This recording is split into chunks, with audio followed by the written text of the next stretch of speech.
그 붙인 사가랴가 성령의 충만함을 받아 예언하여 이르되 찬송하리로다. 주 이스라엘의 하나님 하나님이여 그 백성을 돌보사 속량하시며 우리를 위하여 구원의 뿔을 그 종 다윗의 집에 일으키셨으니 이것은 주께서 예로부터 거룩한 선지자의 입으로 말씀하신 바와 같이 우리 원수에게서와 우리를 미워하는 모든 자의 손에서 구원하시는 일이라.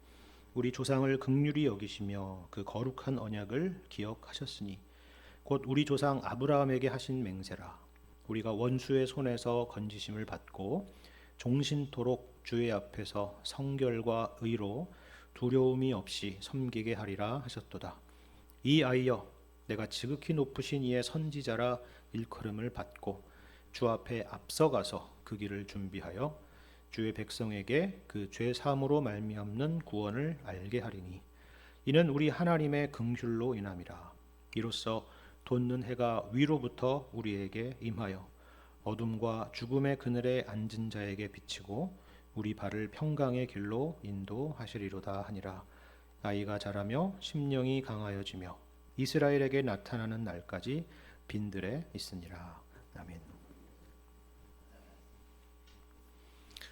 성경의 복음서 말씀 가운데서 특별히 예수님의 탄생에 대한 말씀을 다루고 있는 성경은 마태복음과 누가복음 말씀입니다. 그래서 이 두 성경이 특별히 크리스마스 시즌이 되면은 많은 사람들에게 또 사랑받고 또 많이 읽혀지는 그런 본문이기도 하죠. 그런데 특별히 오늘 우리가 읽은 이 누가복음 말씀을 보시면요, 또 마태복음과는 조금 다른 특이한 부분이 있습니다. 그게 뭐냐 하면 예수님의 탄생에 대한 이야기도 상당히 길게 등장하고 있긴 하지만은 특별히 그 예수님의 탄생의 기록이 등장하기까지 서론에 대한 내용이 굉장히 길다라는 것입니다. 보시면은 예수님의 탄생은 오늘 본문 2장에 이르러서야 등장을 하지요.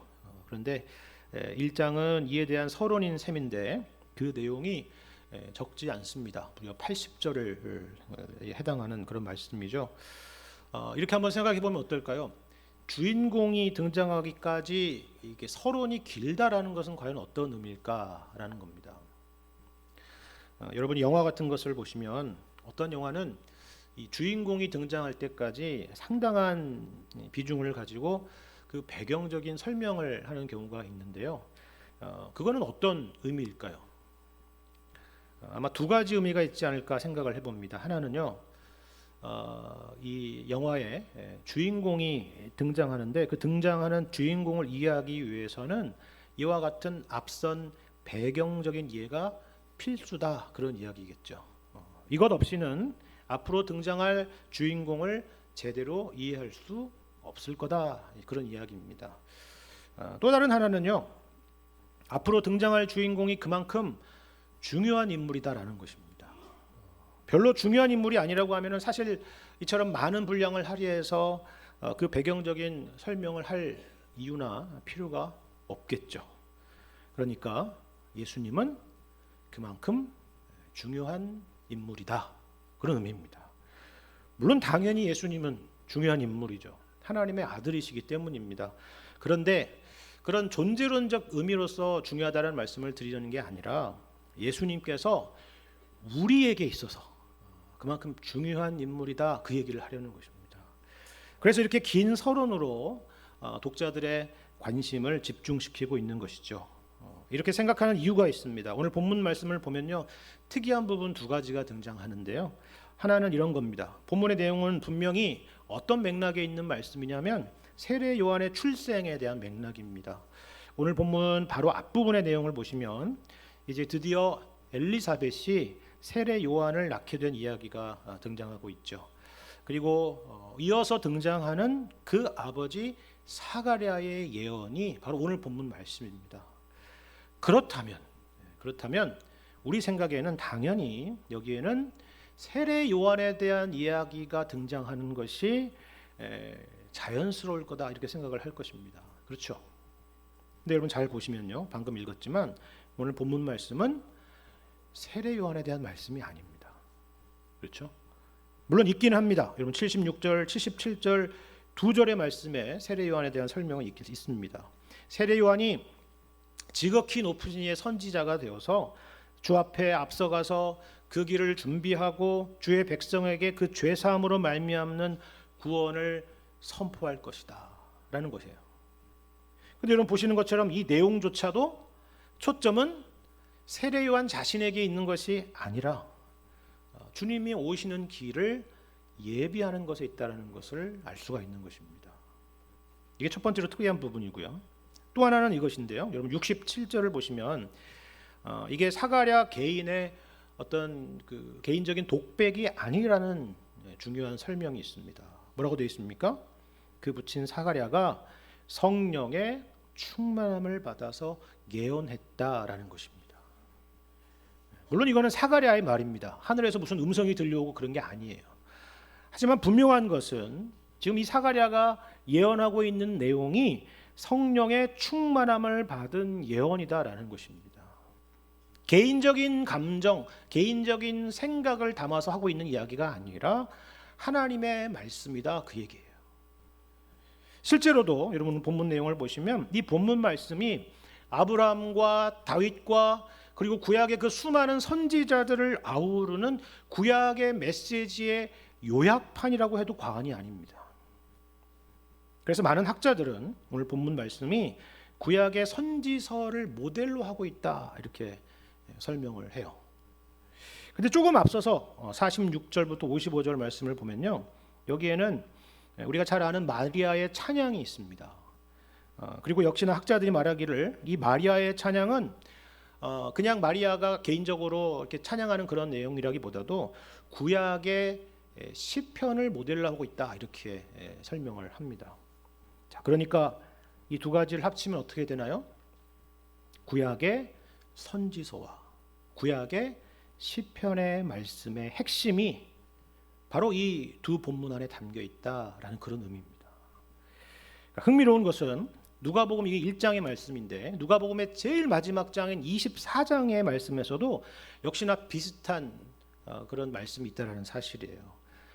이 누가복음 24장 말씀을 보면 두려움과 불신 가운데 있었던 11 제자들에게 부활하신 예수님께서 그들 가운데 나타나셔서 이렇게 말씀하시는 것을 볼 수가 있습니다. 누가복음 24장 44절 이하의 말씀을 제가 읽겠습니다. 또 이르시되 내가 너희와 함께 있을 때에 너희에게 말한 바 곧 모세의 율법과 선지자의 글과 시편에 나를 가리켜 기록된 모든 것이 이루어져야 하리라 한 말이 이것이라 하시고 이에 그들의 마음을 열어 성경을 깨닫게 하시고 또 이르시되 이같이 그리스도가 고난을 받고 제3일에 죽은 자 가운데서 살아날 것과 또 그의 이름으로 죄사함을 받게 하는 회개가 예루살렘에서 시작하여 모든 족속에게 전파될 것이 기록되었으니 너희는 이 모든 일의 증인이라 그랬습니다. 무슨 말인지 아시겠습니까? 여기 44절에 지금 이 예수님께서 말씀하시는 모세의 율법과 선지자의 글과 시편이라고 하는 이 표현은요, 구약 성경 전체를 아우르는 표현입니다. 구약의 카테고리입니다. 그러니까 마리아의 찬송이나 사가랴의 예언도 마찬가지다라는 거예요. 모두 같은 의미입니다. 구약 성경 전체를 말하고 있는 것입니다.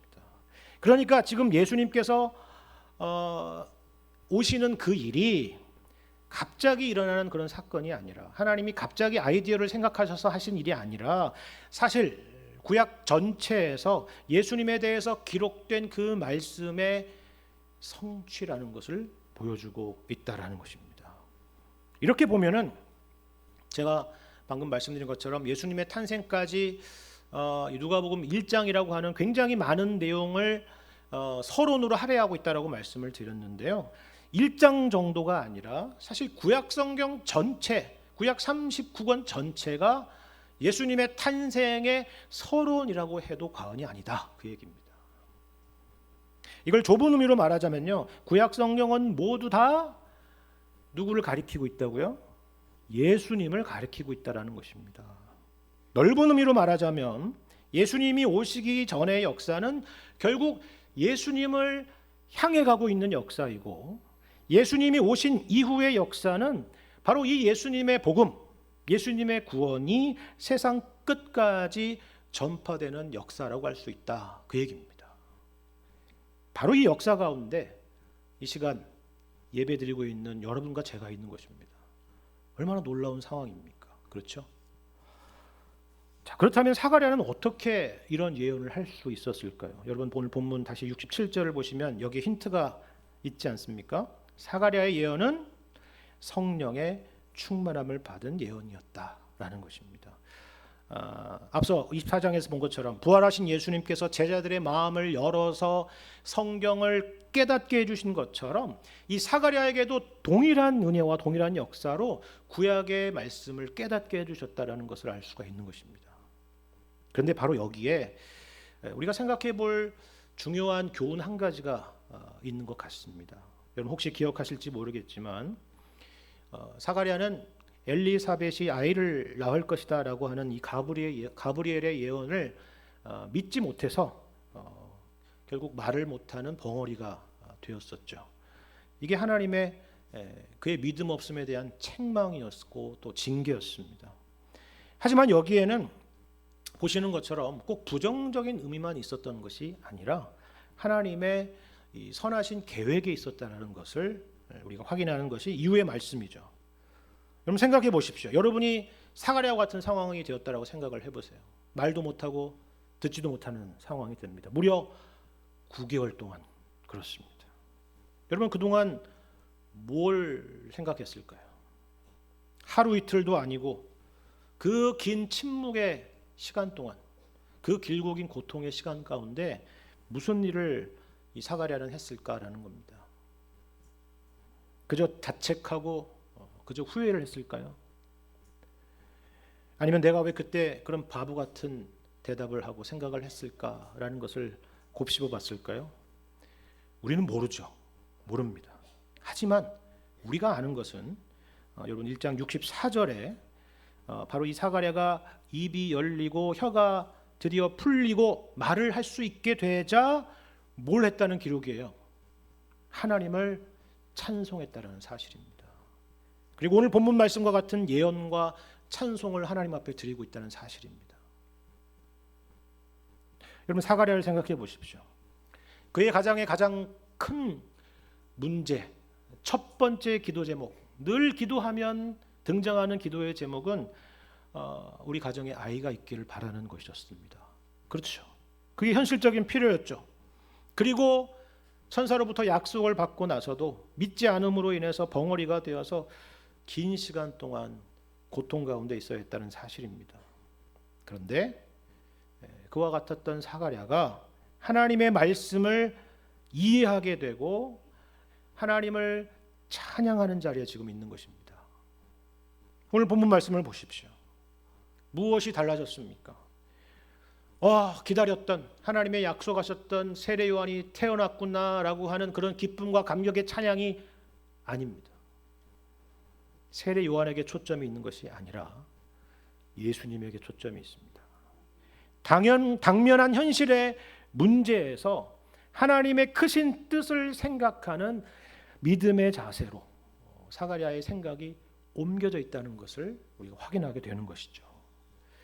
우리 생각에는 이처럼 침묵의 시간이라고 하는 것이 아무런 일을 안 하고 있다라고 생각을 하기가 쉽죠.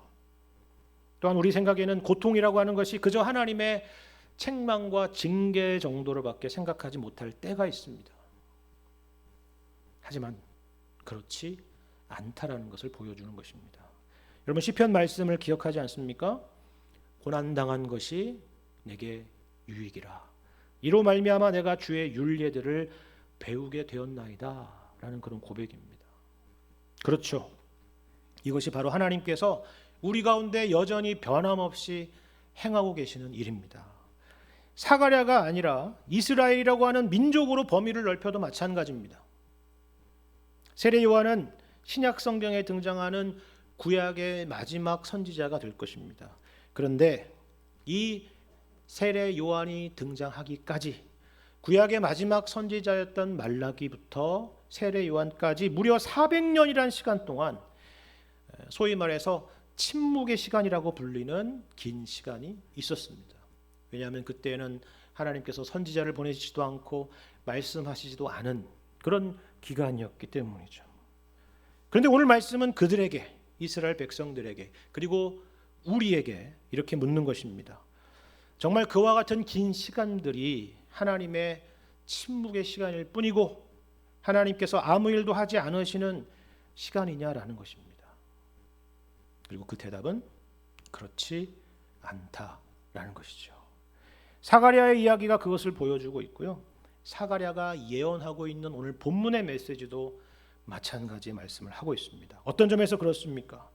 오늘 본문의 말씀이 말씀드린 것처럼 구약 성경의 요약이고 선지서의 메시지의 요약이라고 한다면 거기에는 분명히 그 긴 역사들과 그 수많은 선지자들의 메시지를 관통하고 있는 하나의 일관된 메시지가 있을 것입니다. 그렇지 않다면 이처럼 요약이라는 것을 할 수가 없죠. 그렇죠. 그렇다면 그 메시지는 무엇입니까? 여러분 68절에 그 설명이 있습니다. 찬송하리로다 주 이스라엘의 하나님이여 그 백성을 돌보사 속량하시며 라고 말씀하고 있습니다. 이스라엘의 역사를 한마디로 압축하여 설명한다면 그게 무엇이냐? 그것은 하나님께서 그의 백성들을 돌보시고 속량하신 역사다라는 것입니다. 여러분 구약 성경의 여러 역사들을 한번 생각해 보시길 바랍니다. 여러 사건들을 생각해 보세요. 예를 들어서 우리는 출애굽 시대를 떠올려 볼 수가 있겠죠. 정말 믿을 수 없는 하나님의 돌보심과 대단한 구원의 역사 아닙니까? 이후에 등장하는 여호수아의 가나안 정복 전쟁은 또 어떻습니까? 여호수아의 뛰어난 지략으로 가나안을 정복한 것이 아니었습니다. 사사 시대도 마찬가지였죠. 다윗 시대도 마찬가지였습니다. 이스라엘을 괴롭혔던 주변 나라들을 잠잠케 했던 그 다윗 시대의 역사도 마찬가지다 그 얘기입니다. 70년 만에 유다 백성들이 바벨론 포로 생활을 마치고 돌아오게 된 것도 빼놓을 수 없겠죠. 모두 다 하나님의 돌보심과 구원에 대한 이야기입니다. 그런데 이런 민족적인 차원, 거시적인 차원만이 아니라 개인적인 차원에서도 마찬가지입니다. 여러분 구약 성경을 살펴보시면 수많은 하나님의 돌보심과 구원을 받은 개개인에 대한 이야기들이 등장하죠. 라합의 이야기, 룻의 이야기, 한나의 이야기, 이름 없는 수많은 사람들, 여인들, 미천하기 이를 데 없는 사람들의 이야기, 그 예를 다 헤아릴 수도 없는 수많은 구약의 사건들이 모두 다 한 가지 이야기를 하고 있다는 거예요. 하나님께서 그의 백성들을 돌보시고 속량하신 역사다라는 것입니다. 그렇지 않습니까? 근데 우리가 여기서 특별히 주목할 단어가 하나가 있습니다. 그건 바로 여기 그 백성을 돌보셨다라고 할 때에 돌보셨다라는 단어입니다. 우리말로는 여기 돌보셨다라고 되어 있는데요. 혹시 영어 성경을 가지신 분은 이 단어가 visit이나 come이라는 것으로 되어 있는 걸 보실 겁니다.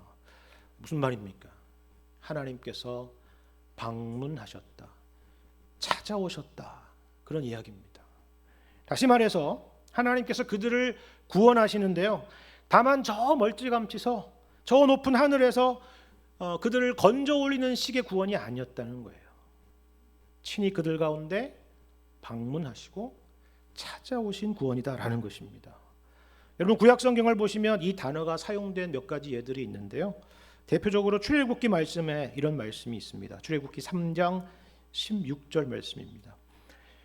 모세에게 이렇게 말하죠. 너는 가서 이스라엘의 장로들을 모으고 그들에게 이르기를 여호와 너의 조상의 하나님 곧 아브라함과 이삭과 야곱의 하나님이 내게 나타나 이르시되 내가 너희를 돌보아 내가 너희를 찾아가서 너희가 애굽에서 당한 일을 확실히 보았노라 이렇게 말씀합니다.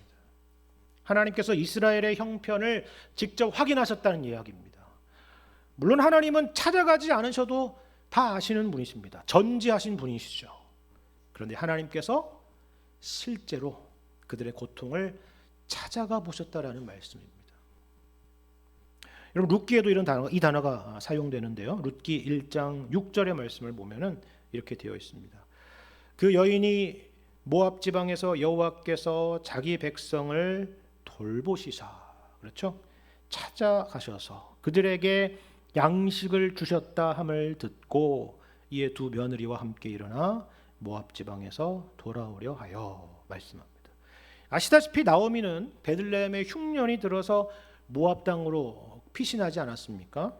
그런데 여호와께서 자기 백성을 돌보셔서 찾아가셔서 그들에게 양식을 주셨다라고 말하고 있습니다. 양식을 주셨다는 게 뭐예요?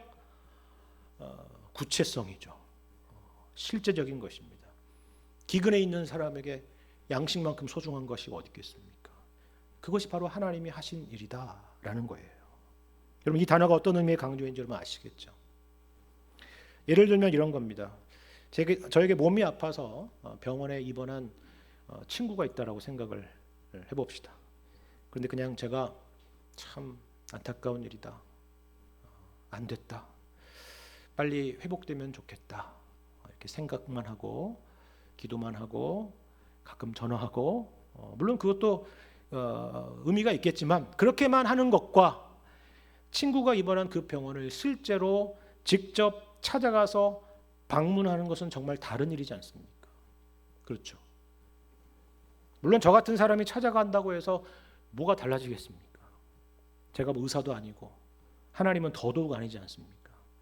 하지만 하나님이 찾아가시고 방문하신다면 이거야말로 정말 다른 이야기겠죠. 이처럼 방문이라고 하는 것은 직접 찾아가서 돌보는 구체성과 현실성을 갖고 있는 것입니다. 더군다나 하나님의 방문은 말씀드린 것처럼 차원이 다른 방문이지 않습니까? 거기에는 고치시고 구원하시는 하나님의 능력과 역사가 함께하는 것입니다. 지금 사가랴가 구약의 역사를 살피면서 확인하는 것은요, 이처럼 하나님께서 그 백성들을 친히 찾아가셔서 속량하신 역사였다라는 것입니다. 다만 저 멀리서 생각으로만, 말로만, 감정으로만 그렇게 하신 것이 아니라 실제로 그들이 사는 현실 가운데 들어오셔서 구체성을 가지고 그렇게 하셨다라는 것입니다. 그리고 우리를 구원하실 능력으로 우리 가운데 오셨다라는 것이죠. 이걸 보여주는 말씀이 여러분 69절 이하에 있습니다. 69절을 보시면 이렇게 말씀합니다. 우리를 위하여 구원의 뿔을 그 종 다윗의 집에 일으키셨으니 이것은 주께서 예로부터 거룩한 선지자의 입으로 말씀하신 바와 같이 우리 원수에게서와 우리를 미워하는 모든 자의 손에서 구원하시는 일이라 말씀합니다. 여러분, 여기 구원의 뿔이라고 하는 표현을 주목해 보시길 바랍니다. 이게 바로 그것을 말해주는 것입니다. 여기서 뿔이라고 하는 것은 나팔 소리를 의미하는 게 아니라 능력을 상징합니다. 지금이야 뭐 대량 살상 무기도 많고 뭐 대단한 무기도 많겠지만 당시 고대 시대에 이 뿔이 어떠한 상징을 갖고 있는지를 생각해 보십시오. 커다란 보기만 해도 무시무시한 뿔을 가진 황소 같은 짐승이 여러분을 향해서 돌진한다고 생각을 해보세요. 생각만 해도 끔찍하지 않습니까? 그런 이미지죠. 아주 강력한 능력입니다. 그런데 그 뿔이 그냥 뿔이 아니라 무슨 뿔이에요? 구원의 뿔입니다. 구원하시는 능력이라는 것입니다. 그리고 그 구원의 뿔을 그 종 다윗의 집에 일으키시겠다라고 하신 것이죠.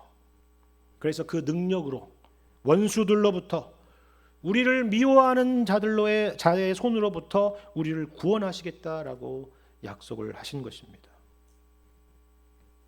하지만 여러분, 이스라엘 역사를 한번 생각해 보십시오. 다윗의 후손 중에서 그 누구도 이 예언을 이룬 사람은 없었습니다.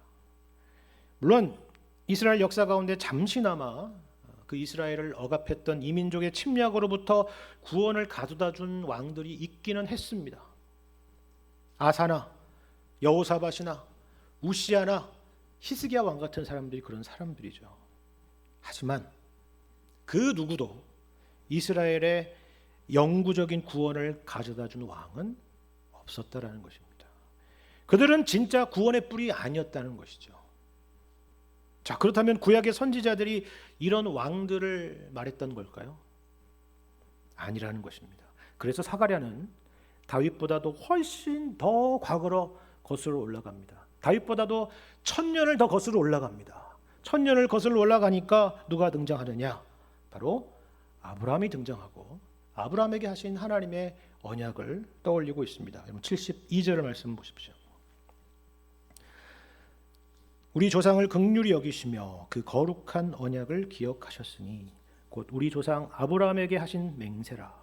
우리가 원수의 손에서 건지심을 받고 종신토록 주의 앞에서 성결과 의로 두려움이 없이 섬기게 하리라 하셨도다 말씀입니다. 여러분 여기 원수란 무엇일까요?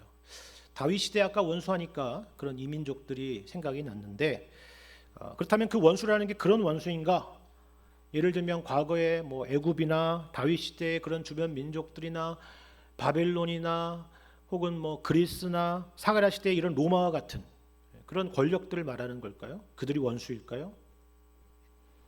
물론 일정 부분은 맞습니다. 이런 물리적인 원수들 그리고 정치적이고 군사적인 원수들도 배제할 수는 없습니다. 여러분 생각해 보세요. 지금도 우리 북한을 포함해서 기독교를 탄압하고 핍박하고 있는 그런 나라들을 한번 생각해 보세요. 거기에 있는 성도들에게 있어서 구원이라고 하는 것은 당연히 당장에 이러한 정치, 종교적인 이런 압제로부터 벗어나게 되는 그런 구원 아니겠습니까? 그걸 생각하지 않겠어요? 당연히 그렇겠죠. 하지만 그렇다고 해서 그와 같은 구원이 궁극적인 구원이라고 말할 수는 없을 것입니다. 여러분 75절의 말씀이 바로 우리에게 가르쳐주는 바와 같습니다. 진정한 구원이란 어떤 것이냐 할 때에 궁극적으로는 뭐예요? 종신토록 주의 앞에서 성결과 의로 두려움 없이 하나님을 섬기는 것이 진짜 구원이다 라는 것입니다. 그럼 예를 들어서 사사기 말씀을 생각해 보십시오. 이스라엘 백성들을 압제하던 정말 강력한 여러 민족들이 있지 않았습니까? 그런데 이스라엘 백성들의 간절한 부르짖음에 하나님께서 응답해 주셔서 사사들을 그들에게 보내셔서 사사들을 통해서 그들을 여러 번 구원해 내셨죠. 그게 사사기의 말씀입니다. 근데 그래서 어떻게 됐어요? 그래서 그 이후로 이스라엘 백성들이 하나님을 잘 섬기게 되었습니까? 그렇지 않다는 거예요. 또다시 죄로 또다시 우상 숭배로 그들은 무너지고 말았습니다.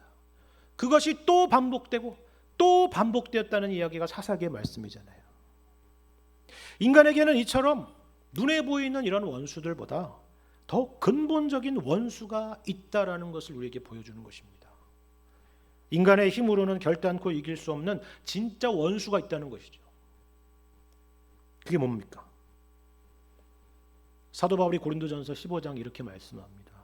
맨 나중에 최후의 멸망받을 원수는 뭐라고요? 사망이니라 말합니다. 인류의 가장 큰 비극은 사망이 왔다는 것입니다. 사람들은 죽음에 대해서 무시하고 죽음에 대해서 애써 눈을 감지만 이것은 엄연한 사실입니다. 인류에게 놓여진 그 어떤 대단한 문제들보다도 제일 심각한 문제입니다.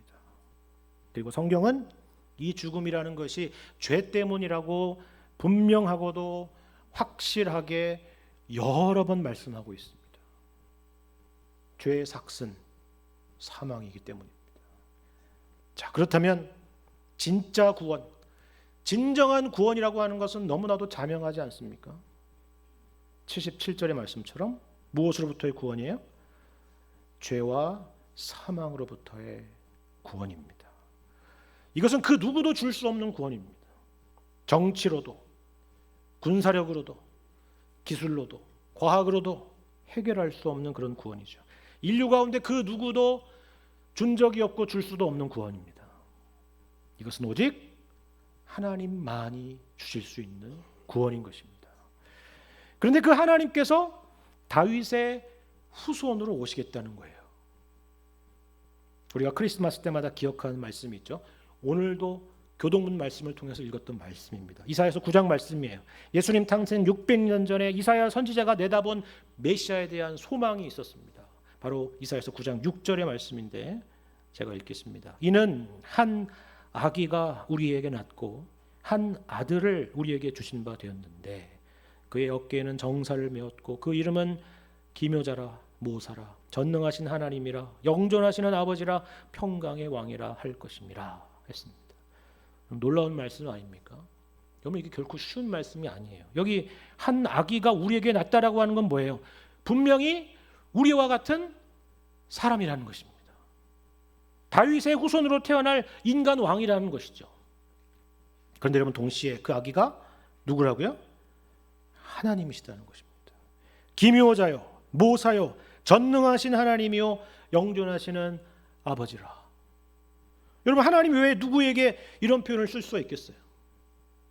어느 인간에게 이런 표현을 쓸 수 있겠습니까? 이처럼 이사야는 당시에 이 예언이 구체적으로 어떻게 성취될지는 알 수가 없었을 것입니다. 하지만 우리는 분명하게 알고 있죠. 하나님이시며 동시에 사람이신 예수님께서 구약의 말씀처럼 이 땅에 그저 친히 방문하시는 정도가 아니라 마리아의 태중에 찾아오시고 아기로 태어나셔서 우리가 살아야 될 삶을 대신 사시고 우리가 죽어야 될 죽음을 대신 죽으심으로 인해서 마침내 우리의 구원의 뿔이 되신 것입니다. 우리를 죄와 사망으로부터 구원하신 것입니다. 이것이 바로 성탄의 의미입니다. 그렇다면 하나님께서 우리를 이처럼 구원하시는 이유는 과연 무엇일까요? 왜 하나님께서 우리를 이처럼 구원하십니까? 우리에게 그럴 만한 이유가 있습니까? 없습니다. 우리에겐 그럴 만한 이유가 조금도 없습니다. 아니, 우리에게는 그 이유를 찾을 수조차도 없습니다. 왜 그렇습니까? 우리는 어둠과 죽음의 그늘에 앉은 자들이기 때문입니다. 여러분 시체가 소망을 가진 것을 본 적이 있습니까? 시체가 스스로 살아나기 위해서 뭔가를 하는 걸 본 적이 있어요? 없죠. 우리가 그런 존재였다라는 것입니다. 그렇다면 하나님께서 우리를 구원하시는 이유는 과연 무엇입니까? 여러분 78절에 뭐라고 말씀하고 있습니까? 그 이유를 분명히 설명하고 있죠. 이는 뭐라고요? 우리 하나님의 긍휼로 인함이라 하는 것입니다. 그렇죠? 근데 그 긍휼하심이 어떻게 나타났다고요? 이어서 이로써 돋는 해가 위로부터 우리에게 임하여 어둠과 죽음의 그늘에 앉은 자에게 비치고 우리 발을 평강의 길로 인도하시리로다 말씀입니다. 여러분 태양을 움직일 수 있습니까? 태양을 뜨게 할 수 있나요? 아침을 오게 할 수 있어요? 불가능하죠. 우리가 할 수 있는 일이 아닙니다. 태양이 우리를 비추는 것입니다. 예수님의 구원의 그 빛이 21세기를 살고 있는 오늘날 우리에게까지 임하여서 이 시간 이처럼 하나님을 예배하는 자리에 우리가 있는 것입니다. 이것을 기억하고 감사하며 기뻐하는 것이 바로 성탄의 의미인 것입니다. 그렇다면 여러분 75절 말씀이 무엇을 의미하는지 아시겠죠? 종신토록 주의 앞에서 성결과 의로 두려움 없이 섬기게 하리라 라는 말씀인데요. 이것은 다만 내가 너희를 구원해서 나를 섬기게 하겠다, 하나님을 섬기게 하겠다라고 하는 강압적이고 종교적인 명령이 아니에요. 두려움 없이 섬긴다라는 게 무슨 말이겠어요? 여러분 예를 들어서 따뜻하고 화목하고 사랑이 넘치는 가정을 한번 생각해 보시길 바랍니다. 거기에는 분명히 부모의 자리가 있고 자녀의 자리가 있죠. 부모는 부모이고 자녀는 자녀입니다. 하지만 거기에는 전혀 두려움이 없죠. 이해가 있고 용납이 있고 사랑과 존경이 있습니다. 이것이 바로 두려움 없이 섬기는 모습 아닙니까? 하나님께서 본래 만드셨던 세상이고 본래 우리의 모습이었죠. 하지만 죄로 인해서 그 영광스러운 자리에서 하나님을 두려움 없이 섬기던 그와 같은 자리에서 어둠과 죽음의 그늘에 앉은 자리로 우리가 떨어지고 만 것입니다. 그것이 바로 인류의 역사였습니다. 하지만 하나님께서 아브라함과 다윗에게 약속하셨던 것처럼, 그리고 오고 오는 세대 가운데 수많은 선지자들을 통하여 예언하신 것처럼 예수님께서 아기로 그리고 다윗의 후손으로 오셔서 우리가 잃어버린 것들을 회복시키시겠다 하신 것입니다. 우리의 구원의 뿔이 되시겠다라는 것입니다. 우리에게 생명의 빛을 비추셔서 이제 더 이상 어둠과 죽음의 그늘이 우리를 지배하지 못하도록 하시겠다라는 것입니다. 그래서 영원토록 두려움 없이 사랑으로 하나님을 섬기는 자들로 우리를 만드시겠다라는 것입니다. 이것이 바로 성탄의 의미입니다. 이 일을 위해서 예수님이 이 땅에 오셨습니다. 감사하고 기뻐하시고 아들을 보내신 그 하나님의 놀라운 사랑을 기억하며 찬양하실 수 있는 그런 복된 성탄절이 다 되시기를 우리 주님의 이름으로 간절히 축원합니다.